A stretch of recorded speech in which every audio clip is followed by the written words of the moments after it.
tree to be free. All I need is speed. Just don't blink. Hey, so close now. Just hey, so close now. Just don't blink. Watch out.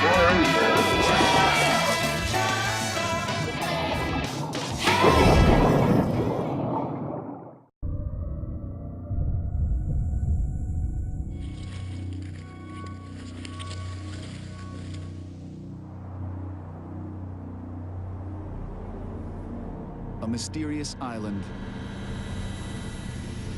settled by mutineers. Maybe a portal back in time.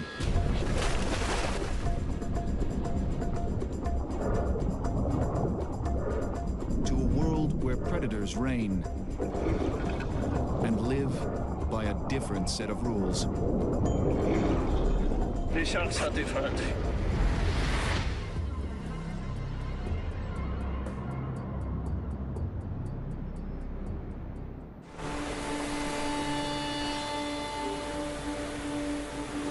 It's been days at sea, far from the shipping lanes, and thousands of kilometers from the nearest continent. A team of explorers travels deep into the South Pacific, toward a distant human outpost.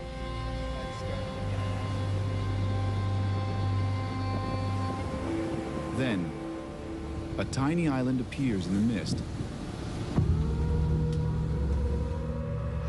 And here it is, the famous Pitcairn Island, what must be one of the most remote inhabited islands on the planet. It's called Adamstown. We're just about there. Few people have visited Pitcairn, let alone filmed here. To most outsiders, it's a complete mystery. We know very little about this island, but we know almost nothing about what's going underwater. That is what this team is here to change. Marine ecologist Enrique Sala has scoured the seas to find and help protect the ocean's last unspoiled places. I want to show to the world what the ocean was like hundreds of years ago and why we have to preserve them. Pitcairn's waters could be hiding a lost piece of the ocean's past. To find out, Enrique has built an all-star team of scientists. This will be a good home for the next month. 7 seasoned explorers and 1 young adventurer on his very first mission at sea. Former nerd. You evolved. You look like a former nerd. So I haven't completely Leading the watched ground that. expedition is National Geographic explorer Mike Fay. And we're already checking out the bow for camping. You've been traveling across flat ground for the last 9 months. Mike has trekked through the world's wildest places As far as the eye can see, there are no humans. to see what life is like without us. Now, Enrique's team has joined forces with the Pew Environment Group. If they can crack the code of this unexplored world and even protect it, they may unlock secrets that can help marine life everywhere.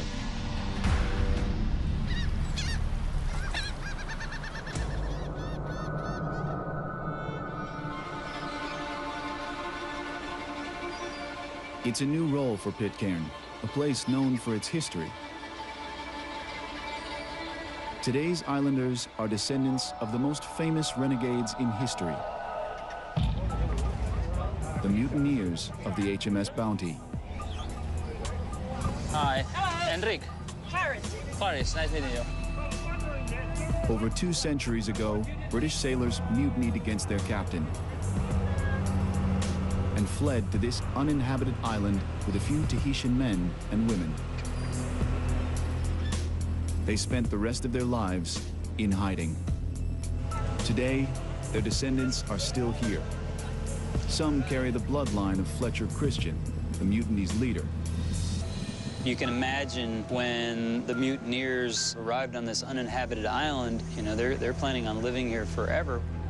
But luckily enough, And you think, wow, that's crazy, you know, the Christians are still here. I recognized your photo. Hello. You are Henri. Enrique. Ah, I'm here to welcome. Hi, nice meeting you, Heather. Lovely to have you here.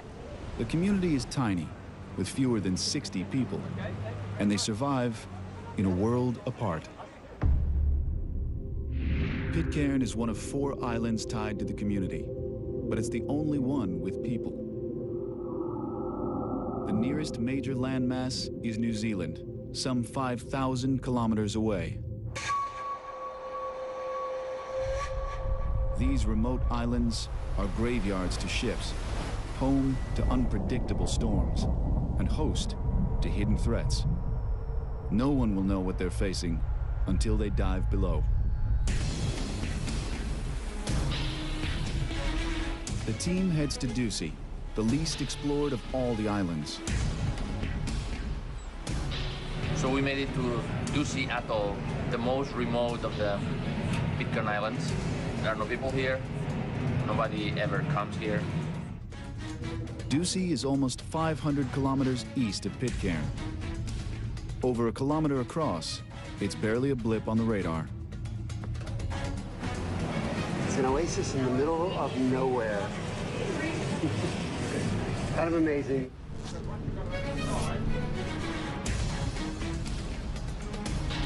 This is one of the least studied reefs in the Pacific. This is going to be a first to measure the abundance and the biomass of the fish. The world below is a total mystery. Few humans have ever seen what this team is about to.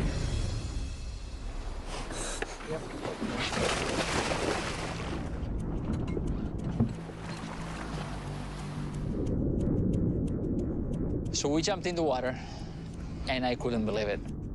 We had never seen such a healthy and beautiful coral reef anywhere in the Pacific. You had the entire ecosystem, the entire food web, right there in front of your eyes.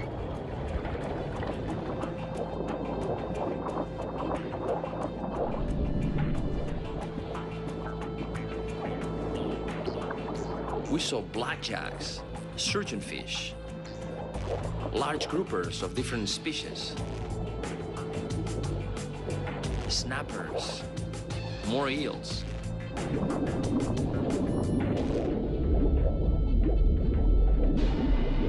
And then the sharks came. And they come in numbers. Running wild over the reef. As the sharks close in, no one knows how they'll react. But Enrique's sure he's found something unusual. Sharks are the single most important indicator for the health of a coral reef. Having sharks on the reef is like having lions on the plains in Africa. The more sharks, the more it's like the primeval past. And this place is swarming with them.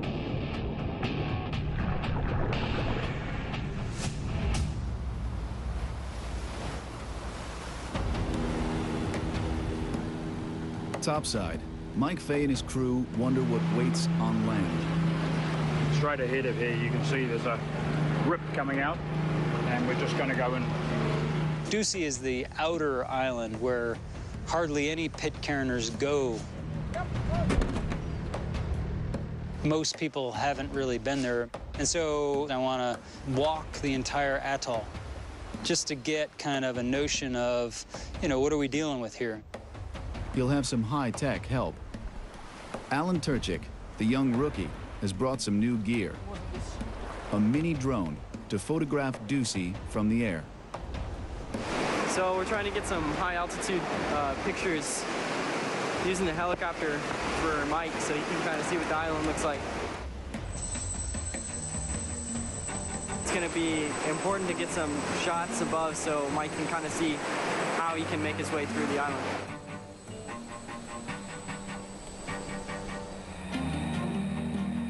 helicopter can also spot things Mike might otherwise miss. Ducey's an atoll. Its circular band of coral rings an inner lagoon. But this aerial scout could reveal more about the island. Ah, better landing. I'm excited about this little remote helicopter because I'm thinking, wow, this thing is unbelievable. I mean, it's like this little space machine, you know? God, we can fly this thing over these islands, and you can basically do recce's with it. Is there anything special that you want, Mike? Any pictures? That point over there, that seems to be like one of the main breeding areas for the petrels. Okay. And so this thing just goes bzzz.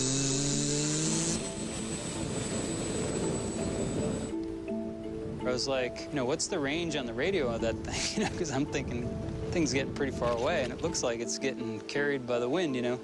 And he's like, no, it's pretty good, you know, and he's still kind of in virtual mode, looking at the screen, and I'm looking at the helicopter, and I'm thinking that thing is like whipping away from this. Alan quickly discovers his drone has gone rogue. And then all of a sudden you see like panic mode start to set in. He's like, and he's like, I don't know what direction it is. I can't see which direction it's going. And he starts running after this thing. And that thing is woof. And that was the last we saw of the helicopter. It was gone. So much for the helicopter. Too much wind. Helicopter's lost at sea. MIA. You may be a decent pilot, but you're not that great. With the helicopter lost, Mike will have to explore Ducey the hard way, one step at a time. Just offshore, the dive team faces challenges of its own. Sharks dominate this perfect reef, and the numbers are overwhelming. As they close in, Enrique knows that anything can happen. This close contact could come at a price.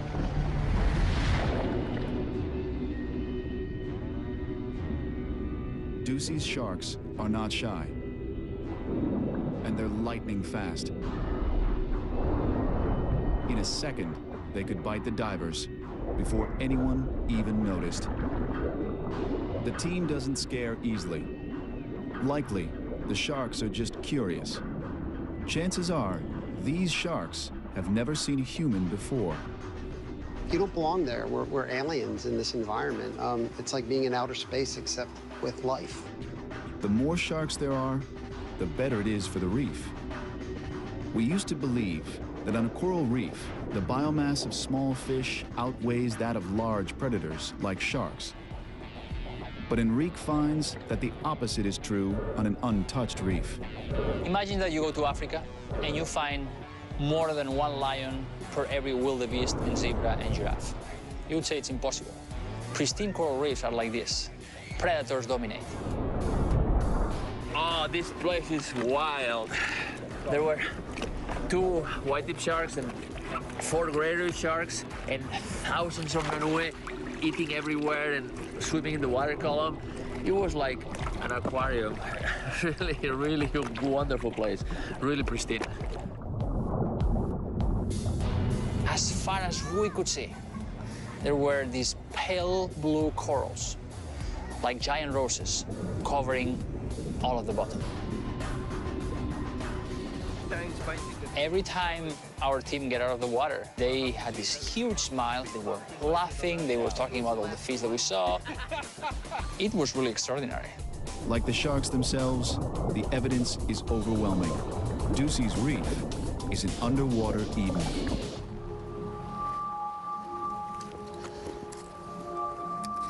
Back on land, the island is a whole other world. It was hot and muggy and sunny. You think, oh, we're on this beautiful atoll and it's paradise. Well, when you're walking those transects, it's not paradise at all. It's hell. We're here on Ducey Island.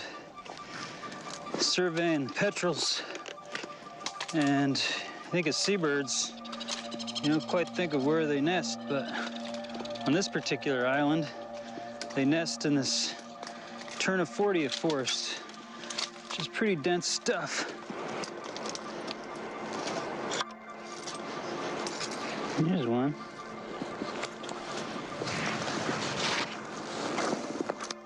Little Murphy. Hey, guy, what you doing?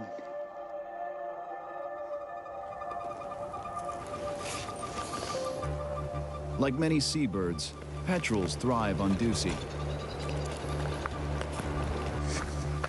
But Mike discovers something disturbing.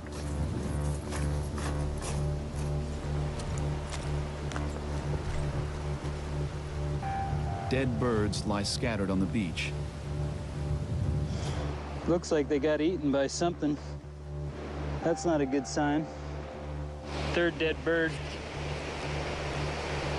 Fourth dead bird. Immediately, we start seeing dead petrels. See, something looks like it's been chewing on the bones here. But what is killing them? Dead birds all over this place. The carnage is worse at the lagoon. Yes, we have like 130 dead birds here. And what's amazing is they're all just about fledged out. They all died about the same time, almost like a disease came along or something. You know, and you think, that's freaking crazy. It's like bird after bird after bird after bird after bird after bird. These guys, they're just about, they were fledged. It's like, what kills birds like that? Mike heads into the forest to search for answers. It doesn't take him long to find clues. Look at this little guy. He's just stuck in the middle of this weedy patch. And they're nesting in this just ground herb in the boiling sun. And these chicks are just like covered with the fruits, like honey-coated fruits, and they're covered in them. They're obviously never going to be able to fly. The island has been invaded by an alien plant. A weed that may have been brought by birds or by man. Now it's grown out of control, trapping birds in its sticky goo. You think, God, one little thing like that completely changes the island. Mike can't be sure it killed all the birds, but one thing is clear. Ducie's landscape has been altered, and its future is uncertain.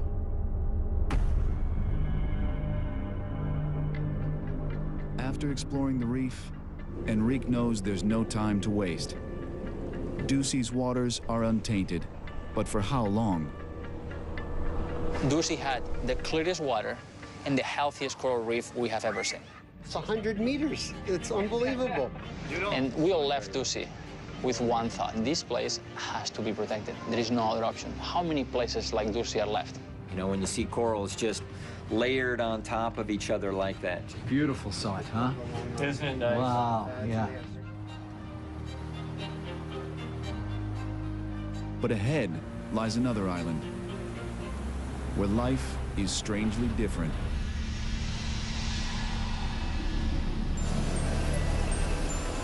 And we are arriving to Henderson Island, which is a raised atoll. And now it's covered by impenetrable forest.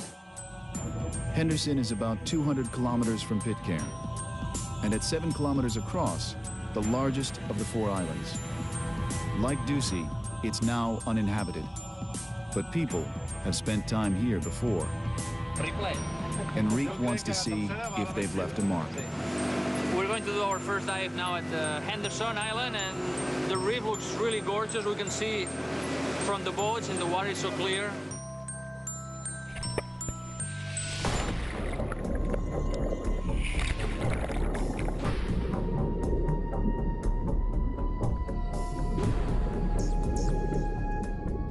Damselfish, butterfly fish, moray eels, these large red snappers, which were very inquisitive.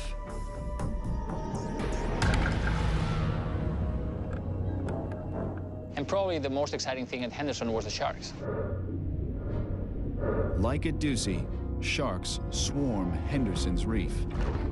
But here, they're bigger and bolder. And no one knows what they'll do next.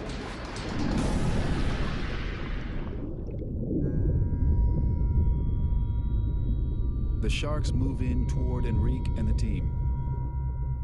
The sharks were very curious, and they came to check us out very closely. Almost too curious. They're clearly bolder than the sharks at Ducie. Enrique soon realizes why. We were diving with this diving gear that doesn't produce any bubbles, so we were very silent. Soon the team is surrounded by sharks. They come, wow, really close to us to check us out. It was a really exciting dive.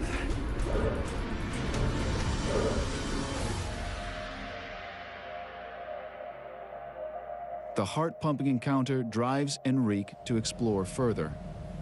We cheated death once again. To see if sharks patrol even further below. On the ship, Alan Turchik prepares a deep water camera. This is a drop cam. It can go down to the deepest part of the ocean, and has been actually down to the Marianas Trench. Hopefully we'll see some fish come up and check it out. For the young explorer, it's a chance to redeem himself after losing the chopper on Ducie. This is probably the first time anything's been filmed this deep. This show was created for you and your family to watch together. Welcome to Nat Geo Wild. Before, in this area, for sure. By day's end, they'll see what life is like 600 meters below, and may even discover creatures no one has seen before.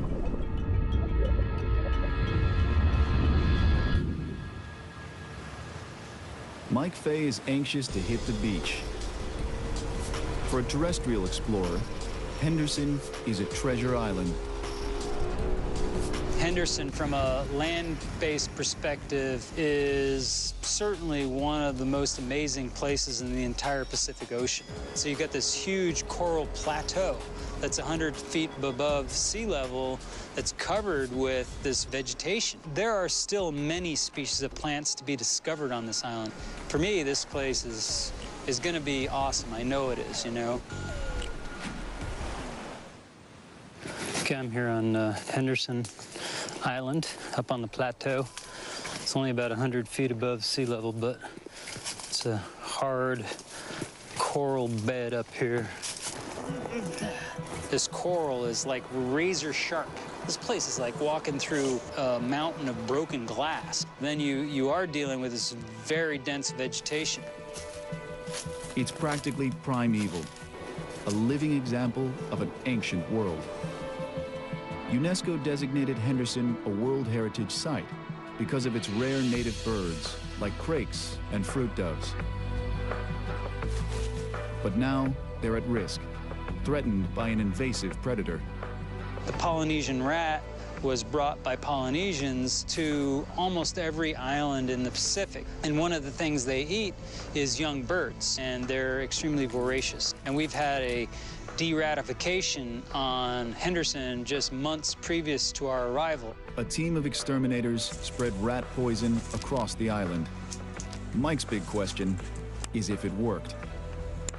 Their objective was to get rid of 100% of the rats on this island and not kill all the endemic crakes. Our objective here is to see if the crakes are still around and see if we see no rats. And then all of a sudden you see this little black thing like flash. And I got a crake. We got the crake. The crake is right in front of me here. I'm gonna pan over to the crake. That's what we're looking for. It's a little creaky. So it looks like a chicken. It's kind of acting like a chicken, but it's this little flightless bird in the middle of the Pacific Ocean, and you're looking at it. Hey, little creaky. How did he get there? And he's flightless, and he's in the middle of the ocean, you know? Crazy little bird. Those crakes are about the coolest little animals I've ever seen. Like little gnomes in the forest. A mix between a gnome and a chicken. Mike Fay's seen something move in the thick brush. I see a rat. I absolutely see a rat. I see a rat. You think rat. But all you've seen is this fleeting movement in this dense bush. I'm gonna take a picture of it. So I walk up really fast and I lower my eyes, and then this rat is just sitting there on this branch. And it's like, it's a rat, it's a rat, it's a rat, it's in my brain, it's a rat, it's a rat, it's a rat, it's a rat. And then I try to take some pictures. But of course, it's like the Yeti thing, you know, UFOs, they're all blurry. In the video, you can kind of see the rat, but it's not clear, you know, it's blurry. But you can see the form of the rat clearly. And this is a huge deal. You know, if there is a rat on this island, the probability of me seeing the only rat on this gigantic island is basically 0 when you round it out. Rats are definitely a bummer. No doubt about it, after all that time and effort to get rid of the rats. That means that entire dynamic between the crakes or the rails and everything else on that island that is impacted by rats, you've kind of reset the clock. It's troubling news. Though humans left Henderson long ago, their footprint remains. So far, only the reefs seem untouched.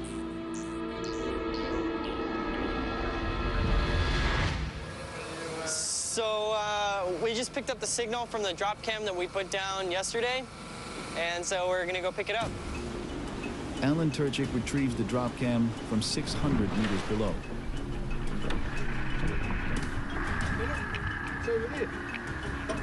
Oh yeah, I see it. This should be interesting footage because it's the deepest we've dropped it so far since we've been out at the Pitcairn Islands. No one knows what it may show, or even if it worked.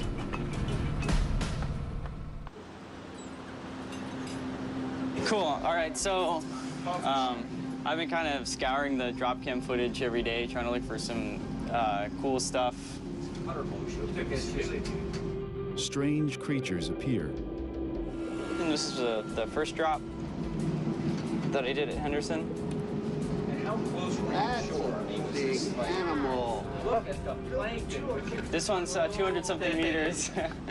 So I like that he just bumps right in there. Yeah. I found, I think, gray reef sharks. They went down to about maybe 300 meters, and then anything below 600 meters, you can see these guys. Yeah.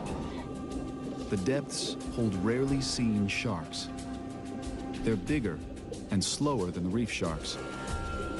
It's Sharko-vision. Yeah. But like their combative cousins, they rule a world that's as mysterious as it is untouched. You know, nobody has been studying these deep sea environments before. And what we saw blew our minds.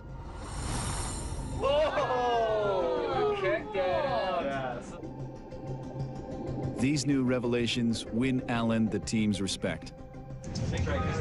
The beginning of the trip, it was pretty hard. Helicopter got lost in the ocean. It's really nice that I was able to get through all that and actually still capture some stuff that actually looks like it's going to be useful for science. Whoa. It seemed like there was some cool species that they're interested in learning more about, and thankfully, like there's that one weird shark with the long, narrow dorsal fin, and he kind of just wandered perfectly through the frame, so luck shot, I guess, but that's still really cool. In all, the scientists discovered 8 entirely new species of fish. Right.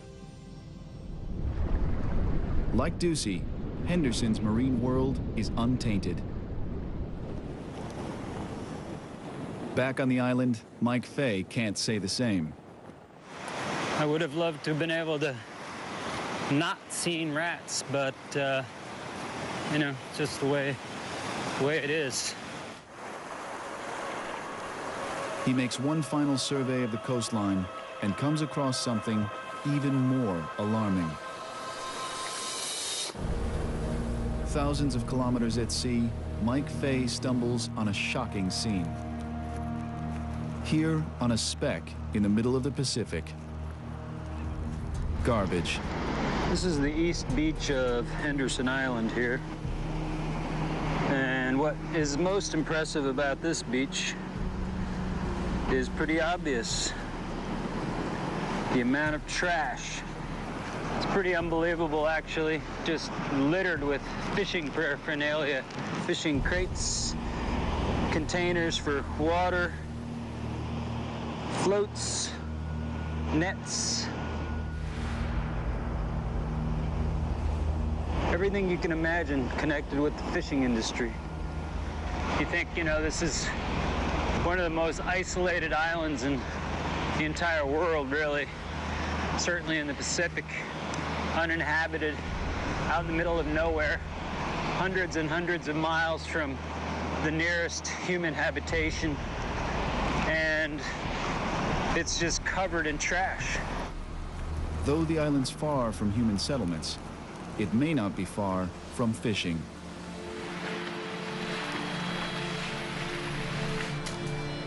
Commercial fishing could unravel all the Pitcairn Islands, leaving the islanders little hope of survival.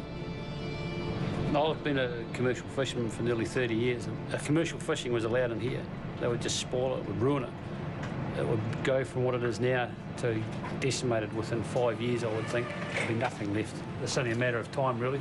You know, I think it would be a very sad day for them to see a big long-line boat around their island taking the fish that they really cherish.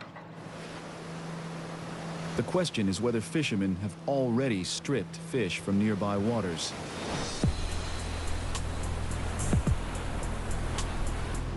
The team rushes back to Pitcairn to find out.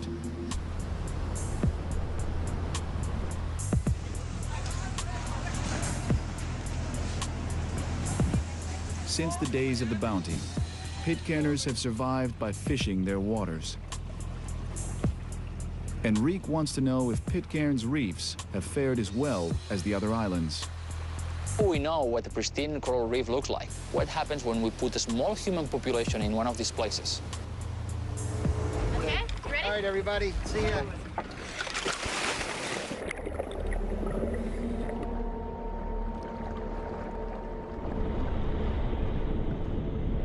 Underwater, something's different.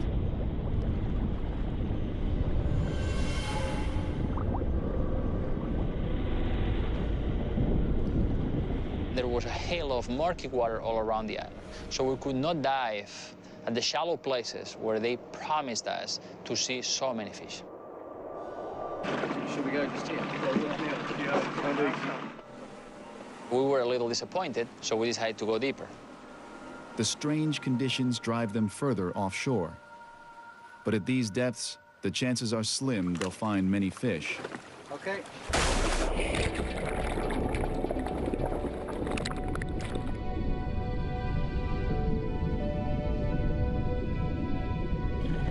From the first plunge, however, they discover something unexpected.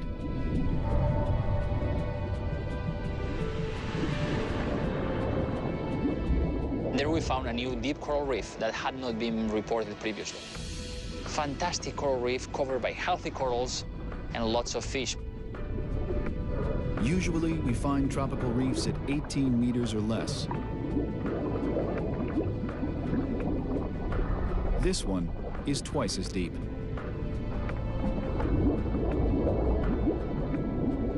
We have corals deeper than what we would expect, probably because the water is so clear, you know, more than 60 meters visibility. Life is thriving in the crystal clear depths. The scientists survey the fish and are shocked by what they find. There are no sharks. Something here is wrong. We didn't see any sharks. We saw some medium-sized groupers. The place doesn't seem pristine. It seems in good shape, but definitely not pristine. Something here has taken the sharks, and no one is sure what it is. While Enrique hunts for answers, Mike Fay checks the island. It's a dangerous task. Pitcairn is wild and rugged. Climbing is treacherous. Incredibly steep slopes, and the soils are extremely slick, and it's freaking dangerous, you know, really dangerous, and it's scary. In places, it's a sheer and deadly drop. I don't want to fall off the mountain here. That's my main worry. Because if you go down here, you go down. You go down all the way. But Mike presses on. That is insane. Big old slide, whole freaking valley came down here. An enormous landslide has destroyed this hilltop. You know, the fact that you've lost an entire hillside on a very small island, it's like you don't want huge chunks of your island falling into the sea. The discovery drives Mike further. The wild island is showing significant wear and tear. You know, Mutiny came here 1790, so people have been pretty intensively using this place for over 200 years. Fishing and chopping the vegetation, cultivating and building trails and roads. It's a heck of a lot of human use here. The small human presence has changed the island, and after an unusual amount of heavy rain, maybe even the sea.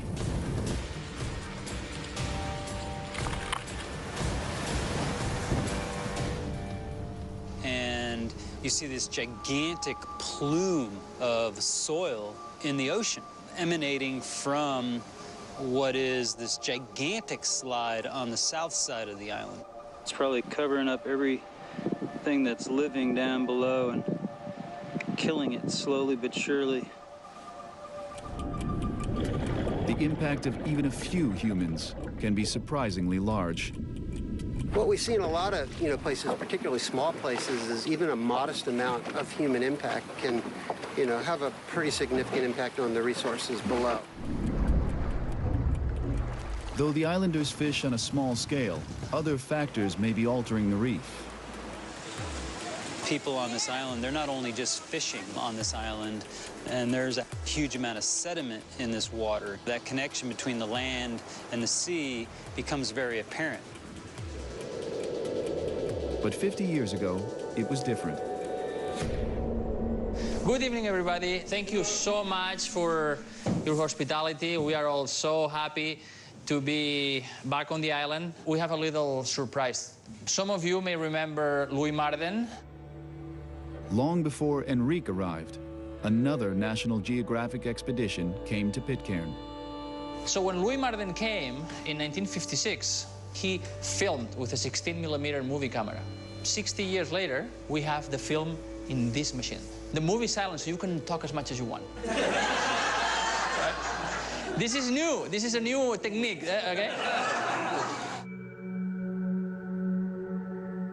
50 years ago, the reef looked better. There was no murky shroud covering the coral. Surprisingly, that was when there were nearly 3 times as many people as today.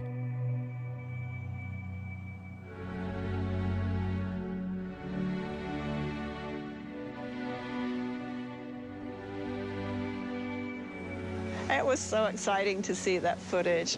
I was 14 when Louis Marden was here. To see, all the people, because the population was so much bigger. Now, the entire population can fit in this room. And the community is still shrinking as young adults leave to find a future off the island.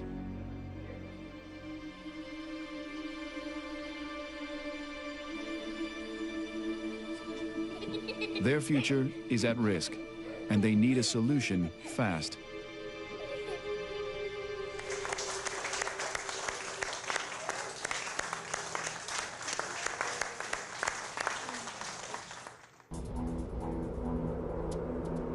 All the island islanders have is this bit of land and the boundless sea.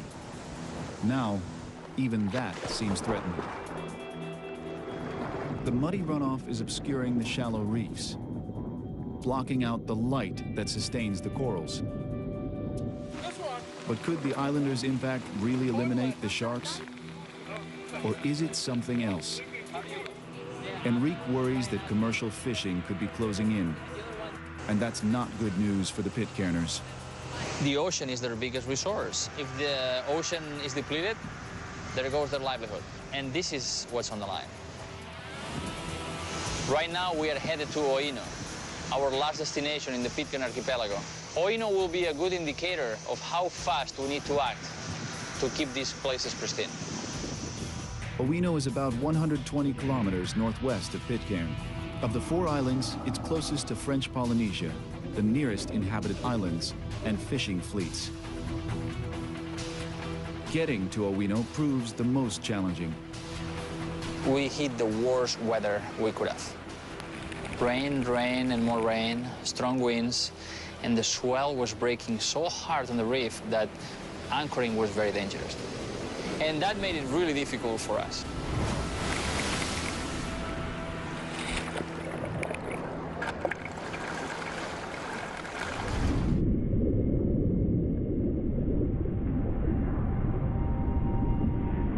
Below, conditions are no less troubling. Oino's reef lacks the vitality of Henderson and Ducie. Though the fish appear healthy, Enrique realizes it's the same problem as at Pitcairn. There are no sharks. Here, where there are no people. Why are there no sharks in this remote, uninhabited atoll in the middle of the Pacific? And the only answer that comes to mind is fishing. Any remote place has predators. Oino is closest to the outside world.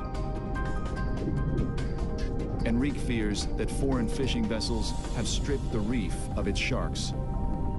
If there is fishing at Oino, what's next? Are these foreign fleets going to start hitting Henderson and then Ducie, which is a totally pristine place?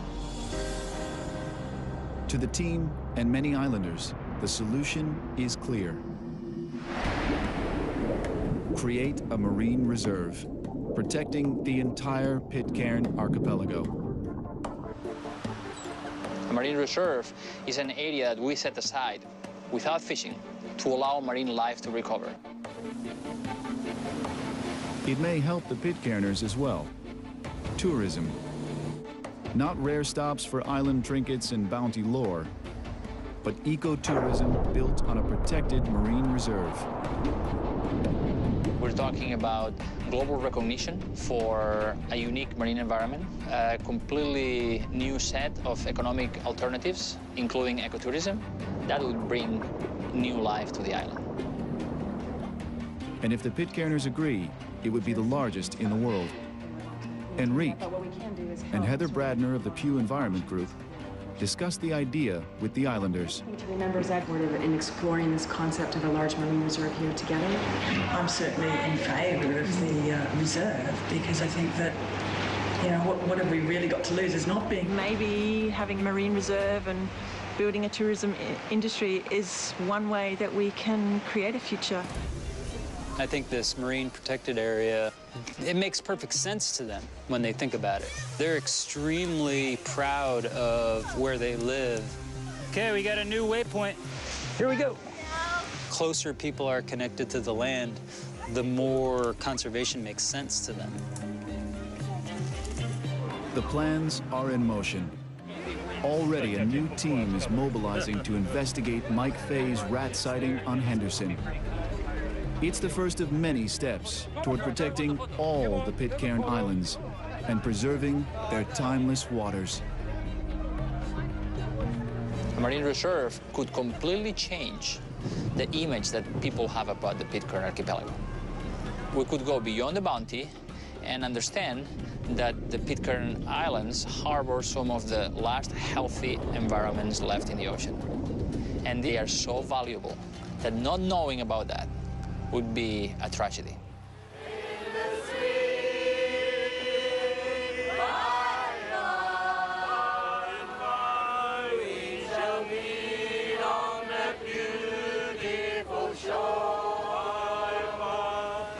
do think Pitcairn has a chance. I'm sure there got to be other mad people like me that will want to come back for this lifestyle and create a future.